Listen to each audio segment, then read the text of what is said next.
మాజీ CM Jagan Delhi టూర్పై Madakasira MLA రాజు స్పందించారు. ఈ సందర్భంగా మాట్లాడుతూ గత ప్రభుత్వంలో ధర్మవరం స్టేట్ బ్యాంకులో పనిచేసే ప్రైవేట్ ఉద్యోగిని స్నేహితులని అతి కిరాతకంగా అత్యాచారం చేసి పెట్రోల్ పోసి చంపేస్తే జగన్ స్పందించలేదన్నారు.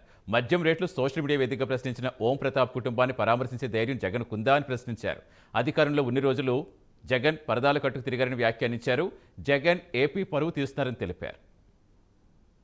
అనంతపూర్లో ధర్మవరంలో స్టేట్ బ్యాంక్లో పనిచేసేటువంటి ప్రైవేట్ ఉద్యోగిని అతి కిరాతకంగా అత్యాచారం చేసి పెట్రోల్ పోసి తగలబెడితే కనీసం ఆ కుటుంబాన్ని మీడియా సమక్షంలో కూడా ఆ కుటుంబాన్ని పరామర్శించని, సానుభూతి చెప్పని నువ్వు అధికారం పోతానే అధికారంలో ఉన్న రోజులు పరదాలు కట్టుకొని ప్రజల్ని ఇబ్బందులు పెట్టి చెట్లు కొట్టేసి షాపులు మూసేసి ఒక నియంత పరిపాలనలాగా సాగించి పైన హెలికాప్టర్లో పోతే కింద ట్రాఫిక్ బంద్ చేసి అధికార అహంకారంతో వ్యవహరించినటువంటి నువ్వు ఈరోజు జరిగినటువంటి ఒక చిన్న సంఘటనని దేశవ్యాప్తంగా ఆంధ్రప్రదేశ్ పరువు తీసే విధంగా ఇతర రాజకీయ పార్టీల దగ్గర దేశ ప్రజల ముందు ఇక్కడ ఏదో జరిగిపోతుందని చెప్పి ఆంధ్రప్రదేశ్లో నిన్నెవరూ నమ్మరు.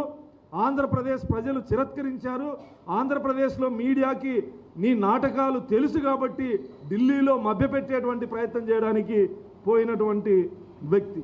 మద్యం రేట్లని ప్రశ్నించిన ఓం ప్రతాప్ మద్యం రేట్లని సోషల్ మీడియా వేదికగా జగన్మోహన్ రెడ్డి పరిపాలనలో ప్రశ్నిస్తే ఉదయం లేచేసరికి శవమైదేలాడు. ఇప్పటికీ మిస్టరీ ఈ మర్డర్, ఇప్పటికీ మిస్టరీ.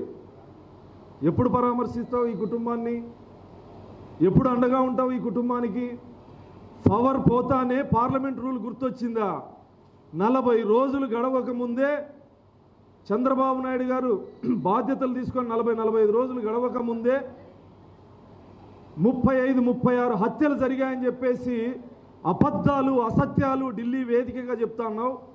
రసీదు మినహాయించి, అది కూడా వ్యక్తిగత కక్షలతో రసీదు మినహాయించి జరిగినాయని నువ్వు చెప్తున్నటువంటి 35 మంది పేర్లని నువ్వెందుకు బహిర్గతం చేయలేకపోతా ఉన్నావు? 35 మంది దగ్గరికి నువ్వెందుకు వెళ్ళలేకపోతా ఉన్నావు?